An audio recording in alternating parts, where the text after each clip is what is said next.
Assalamualaikum warahmatullahi wabarakatuh. Perkenalkan, nama saya Angga Restu Bagus Mirangga. Saya akan mempresentasikan hasil proposal usaha yang saya buat yang diberi nama Berkah Abadi, yaitu pembibitan tanaman durian yang berlokasi di Desa Teja, Kecamatan Rajagaluh, Kabupaten Majalengka, Provinsi Jawa Barat. Baik, langsung saja ke slide yang pertama, yaitu deskripsi perusahaan. Visi perusahaan kami mewujudkan Berkah Abadi sebagai sumber bibit yang berkualitas dan pilihan semua orang. Misi kami, 1. Mewujudkan budaya kerja yang senantiasa didahului dengan doa, jujur, disiplin, dan tanggung jawab. 2. Membangun kepercayaan dengan pelanggan. 3. Memberikan kontribusi positif bagi pengembangan sumber daya manusia pertanian yang ada di sekitar, khususnya di Desa Teja, Kecamatan Rajagaluh. Selanjutnya, di aspek pasar, sepintas mengenai aspek pasar, perkembangan pasar, hasil analisis kami menunjukkan bahwa 20-30% kebutuhan durian mengalami peningkatan. Hal ini karena permintaan pasar cukup tinggi baik lokal maupun global. Nah, sekarang Indonesia juga melihat prospek tanaman durian ini sebagai komoditas yang menguntungkan. Selain untuk kebutuhan nasional, minat masyarakat terhadap tanaman durian juga meningkat ya, seiring dengan perkembangan pertanian perkotaan melalui tabu lampot, dan durian itu sendiri sangat prospek dan bagus untuk menjadi tabu lampot di pertanian perkotaan. Latar belakang kami mendirikan usaha ini pertama karena tadi minat masyarakat, apalagi dengan sekarang semarak pertanian perkotaan, kemudian gaya hidup yang lebih modern, kemudian untuk pangsa pasar kami sendiri ya, yaitu kalangan menengah ke atas dan juga pekebun dan pengecer bibit. Nah, kalau untuk kalangan menengah ke atas sendiri karena disesuaikan dengan lokasi kami, yaitu kami berada di lokasi wilayah wisata di mana banyak pengunjung yang datang rata-rata dari kalangan menengah ke atas. Tentu hal itu menjadi target buat kami supaya tempat wisata juga memberikan keuntungan bagi kami untuk mencari pasar.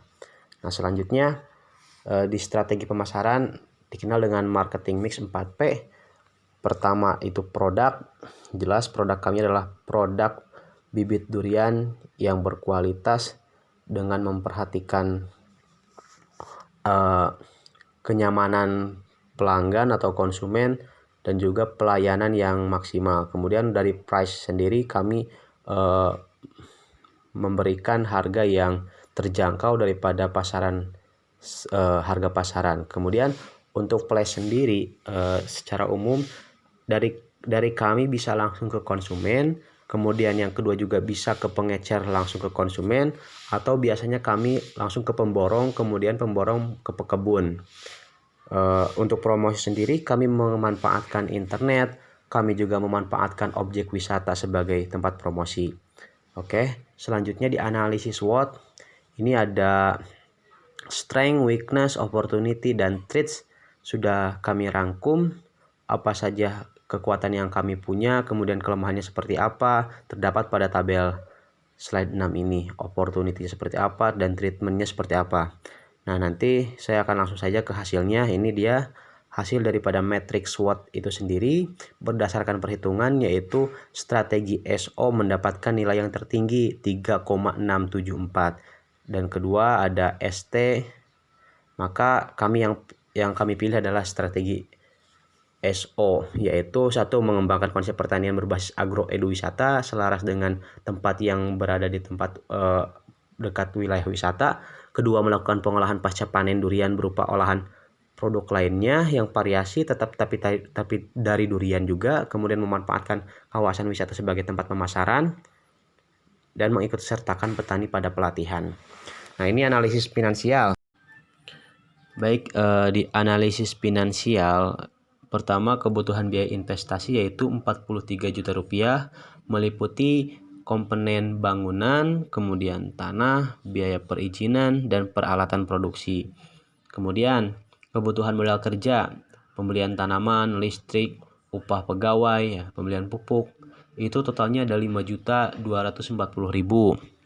Selanjutnya untuk sumber pendanaan sendiri, kita dari modal sendiri sebesar 30%, kemudian pinjaman 70%. Nah, modal sendiri modal sendiri itu ada 14.472.000, kemudian pinjaman 39.008.000. Jadi totalnya 48.240.000. Untuk pelunasan kredit bunga dari saldo awal tahun pertama sampai tahun kelima, itu pelunasan kredit bunga bisa sampai dicicil sampai tahun kelima. Untuk bunganya sendiri sebesar 12%. Ya, terdapat pada tabel ini lebih jelasnya. Di tahun keempat saldo akhir 7.800.000 dan habis di saldo awal tahun kelima yaitu 7.800.000 juga, sehingga lunas pada tahun kelima. Untuk selanjutnya yaitu proyeksi penerimaan ya. Proyeksi penerimaan ada dari 4 sumber ya: tanaman durian kaki 3, kemudian tanaman durian musangking, kemudian durian montong, ada 4 ya, tanaman durian kaki 3 musangking. Totalnya itu ada 81 juta rupiah itu pada tahun pertama ya. Untuk ini total biaya, yaitu biaya variabel dan biaya tetap. Untuk biaya tetap sendiri totalnya ada 8.760.000, kemudian biaya variabel ada 54 juta, sehingga total biayanya adalah 62.760.000. Nah, untuk laba sebelum pajak ya 81 juta dikurangi 62.760.000 sama dengan 18.240.000. Kemudian untuk RC-nya sendiri 1,29. Nah, selanjutnya yaitu periode pengembalian. Investasi awal atau tahun ke-0 adalah 43 juta, maka kita bisa sampai ke tahun ketiga ya, lebih 5 bulan. Sementara itu BEP dalam ribuan itu 25.764.705 rupiah per tahun, dan BEP dalam unit 398 tanaman per bibit per tahun minimalnya, biar impas ya kalau BEP itu. Untuk selanjutnya arus cash flow. Di arus cash flow tahun kelima ya, kas akhir itu sebanyak 98.667.200 rupiah. Ini lebih jelasnya pada tabel rinciannya. Tadi kas awalnya 81 juta ya, kemudian di kas akhir di tahun kelima 98.667.200 rupiah. Nah, terakhir analisis NPV, BC, dan IRR. Nah, secara umum terlihat pada tabel dapat kita simpulkan bahwa usaha berkah abadi ini layak dijalankan atau go project karena nilai manfaat lebih besar dari biaya gross BC dan net BC lebih besar daripada 1, dan tingkat pengembalian internal IRR lebih besar dari suku bunga bank. Oke, terima kasih. Itu saja yang dapat saya sampaikan. Wassalamualaikum warahmatullahi wabarakatuh.